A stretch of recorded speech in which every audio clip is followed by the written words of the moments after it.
Bella Hadid isn't just a supermodel. She's the face of modern perfection. Voted Model of the Year and scientifically declared the most beautiful woman in the world. But behind the flawless image and the high fashion facade lies a much darker, more complicated truth. A story of chronic illness, crippling anxiety, and a deep-seated belief that she was the uglier sister. And that's the great paradox of Bella Hadid. She was born with every imaginable advantage: wealth, connections, beauty. So how could a life that looks so perfect on the outside feel so broken on the inside? Backstage, far from the cameras, Bella was fighting battles no one applauded. Let's unfold the hidden cost of being perfect. Before the catwalks and the magazine covers, Bella Hadid had a completely different identity. She was a nationally ranked equestrian, a disciplined athlete with a singular, fierce ambition to compete in the Olympics. That was her dream. That was her path. But that dream was shattered.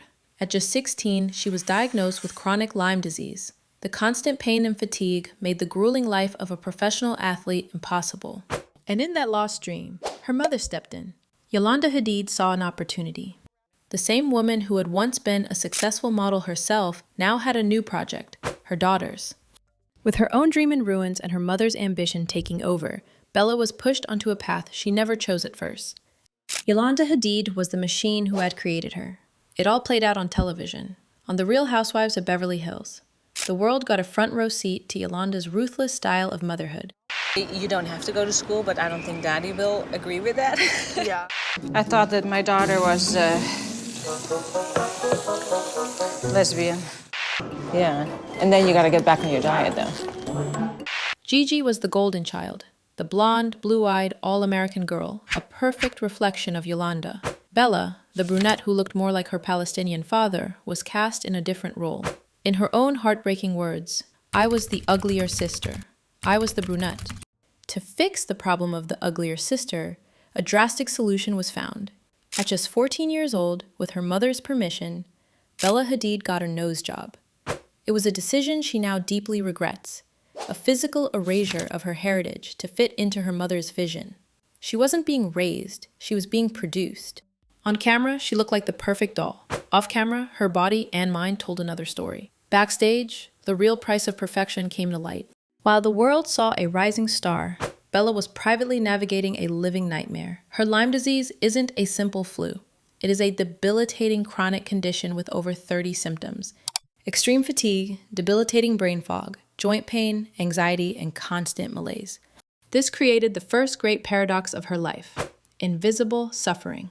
On the outside, she looked flawless on the world's biggest runways. Behind the scenes, she fought a daily war with IV drips and painful treatments.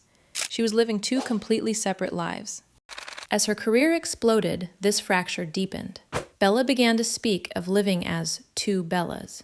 There was Bella, the confident, untouchable, almost robotic supermodel persona she put on for the cameras.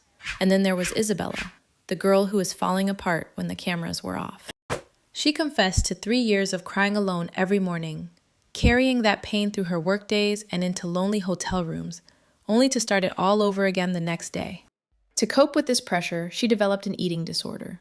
It's impossible not to see the direct line back to her mother's influence, who famously told a starving Gigi to Really weak. That's like almonds. I have a couple of almonds. Chew them really well because Bella's struggle wasn't just about modeling. It was the inevitable result of a childhood under the constant watch of an almond mom. Her calorie counting wasn't a choice.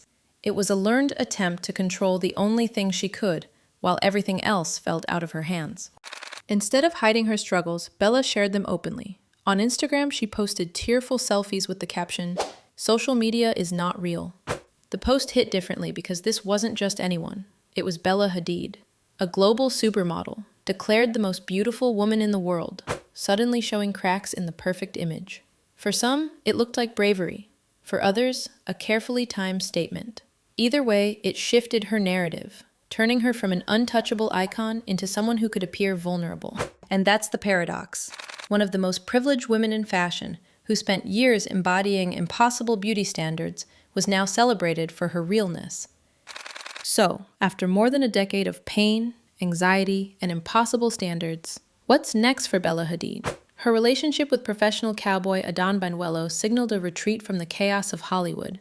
a return to the horse girl roots she once lost. But due to her illness, this isn't a fairy tale ending. Her struggles are real, but they exist within the safety of privilege. And that's the paradox of Bella Hadid, both a product of immense privilege and a casualty of the pressure that privilege creates. She remains one of the most famous models in the world, still admired, still sick, still working to hold herself together inside a golden cage.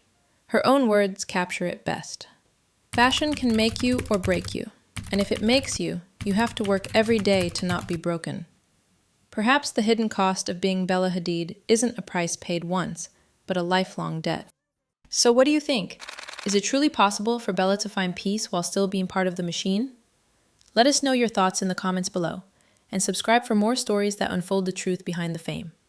Thanks for watching.